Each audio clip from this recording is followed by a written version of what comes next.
চোপড়ায় Bangladeshi voter বিতর্ক। চোপড়ার সোনারপুর গ্রাম পঞ্চায়েত, সেখানে পৌঁছয় সিএনের ক্যামেরা পৌঁছতেই এলাকায় দেখা যাচ্ছে অধিকাংশ মানুষ চা বাগান এবং কৃষিকাজে যুক্ত।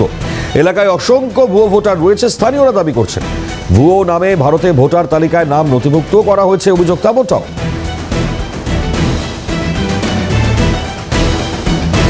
কি অভিযোগ উঠে আসছে শোনাই।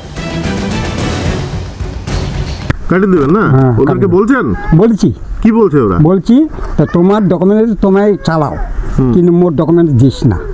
কেন দিস না? ভবিষ্যৎ খারাপ হবে। হ্যাঁ বলছিলাম, এইটা তুই কেন এইটা কাজ করলি? কি বলবো? আমি তো জানো না, তো এইরকম করবে। কেন করছে আমি বলছি, কেন করছে নিজের মনে করছে না ওদের ইয়ে আছে, এটা বলতে পারি না। বাবার মানে নামে আরও দুজন ছেলে ভোটার আইডি নিয়ে ভোটের তালিকায় নাম উঠেছে। কোথাকার ছেলে? ওরা তো বাংলাদেশে 20 বছর আগে আসছে। আমার বাবা তো তখন পড়াশোনা নাই, জানে না, আমরাও সেরকম অত ইয়ে ছিলাম না। আচ্ছা, এখন কি চাইছেন? এখন চাইছি ওদের নাম কাটতে হবে। ভাই, অভিযুক্ত এবং অভিযুক্তর বউ কি বলছেন এক্ষেত্রে শুনবো। এখন করলে কি করবেন? এখন আমাদের তো ইয়ে নাই, করলে আমাদেরকে করতে হবে নিজে নিয়ে। তখন দেখি কি করা যায়, যদি আবার যদি নতুন করে নাম ওঠা যায়, এইটুকুই আর কি।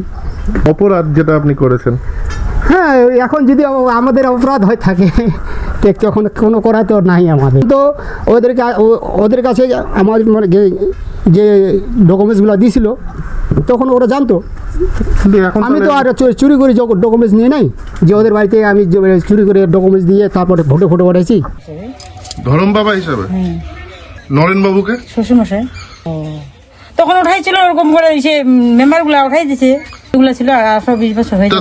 কিভাবে যে উঠাইছে ভোটটা তখন আমরা জানি না। তখন কি আমার তো আগে উঠেছে, আবার সবাই পরে উঠেছে। এখন কি করে যে উঠাইছে, হ্যাঁ যদি করে দেয় কাটে দিবে ভোটটা আর কি করেছে।